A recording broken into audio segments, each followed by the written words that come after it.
Story time. मेरी तो मतलब 10th के बाद लाइफ ऐसी ही रही है। हाँ, ऐसी ही रही है। पता है क्या, मेरे को ना बचपन से ही था कि मुझे डॉक्टर बनना है। हँसो, हँसना मत कोई भी। मुझे पता था कि मतलब मुझे कन्फर्म था कि मुझे डॉक्टर ही बनना है। मुझे ये भी नहीं पता था कि डॉक्टर बनने के लिए नीट करना पड़ता है। स्टिल मुझे डॉक्टर बनना है। कौन सी क्लास में होंगी मैं पता नहीं, 6th क्लास में होंगी जब मैंने सोच लिया था कि मुझे डॉक्टर बनना है। तो फिर हम धीरे धीरे बड़े हो गए। लॉकडाउन, 8th क्लास मैंने लॉकडाउन में निकाली। अगर मैं 8th क्लास में जाती तो मुझे नॉलेज होती कि 10th के बाद लाइफ चेंज होती है, अलग अलग सब्जेक्ट लेने पड़ते हैं। मुझे ये भी नहीं पता था। मैं 9th में आई, मैंने, मेरी एक दोस्त है, उसके साथ जो वो बोल रही थी मैंने वो कर लिया। उसने बोला यहाँ पे पढ़ लेंगे, जब हमें कोर्स चेंज करना होगा। मैंने कहा बहन मुझे डॉक्टर बनना है। वो भी कहने लगी मुझे भी कुछ ऐसा ही करना है। वो कहने लगी हाँ उसको पीएचडी करनी है। तो उसने कहा हम साइंस ही लेंगे। मैंने कहा साइंस ये क्या होता है, साइंस तो हमें मिलेगी ही ना।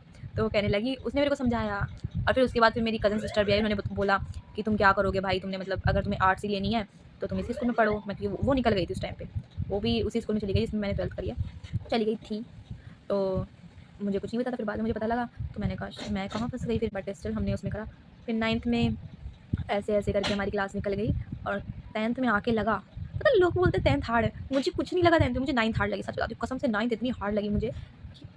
फिर बाद में 10th के आए, हाफ ईयरली अच्छा गया। प्री बोर्ड्स, टीचर ने मेरा नाम बोला, मैं डर गई फेल तो नहीं हो गई।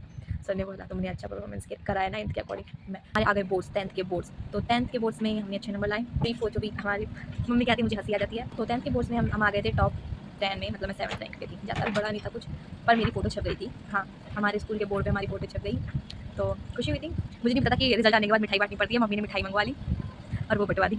शर्म भी आई थी बांटने में, मतलब क्यों भाई। अब आता है ये सवाल कि तुम 10th के बाद, पापा बोल रहे हैं आर्ट्स ले लो, इसी में रहो, इसी में रहो, इसमें। भाई मेरा 2 महीने तक यही चला। फिर बाद में मुझे कंफर्म था कि मुझे साइंस लेनी है।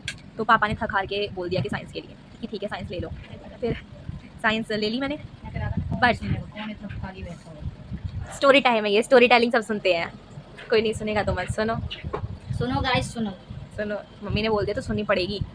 सुनो तो सुनो सुनो। यार कि दुख भरी कहानी। दुख भरी कहानी, सच्ची में दुख भरी है। तो पापा ने साइंस के लिए मान गए, बट जिस स्कूल में पढ़ी हूँ ना उसमें पापा बिल्कुल नहीं करवाना चाहते थे एडमिशन। मैं खुद नहीं जाना चाहती थी, इतना बेकार स्कूल है ना क्या बताऊँ। पर फिर ठका के मौसम चली गई थी। पर उससे पहले इतने पापा ने इतने मतलब पता नहीं पापा ने सर्च करे भी थे स्कूल या फिर नहीं, बस बोल रहे थे कि वहाँ करवा दूंगा वहाँ करवा दूंगा। पर वहाँ पे जाने के लिए बस लगेगी, वहाँ पे कौन जाएगा इतनी दूर छोड़ने। आ गए ना घूम फिर के, फिर उसी स्कूल में डाल दिया जहाँ पे मेरा कजन बेटा जाता था, वहाँ पे कर दिया। साइंस ले ली मैंने। वहाँ पे मेरा एडमिशन भी अगस्त में हुआ था, इतनी लेट, जबकि रिजल्ट मेरा बहुत पहले आ गया था। यूपी बोर्ड का पहले रिजल्ट आ जाता है सीबीएसई से। वो अच्छी बात है, मुझे हॉलीडे वर्क नहीं करना पड़ा था। फिर हमने मतलब हमने कह रही हूँ, मैंने 11th क्लास कर ली। जैसे 9th क्लास करी थी ना, जैसे जैसे वैसे 11th क्लास करी थी। पर 11th में ज़्यादा नंबर आए थे 12th से, 70 से अब आए थे 11th में। यहाँ पे तो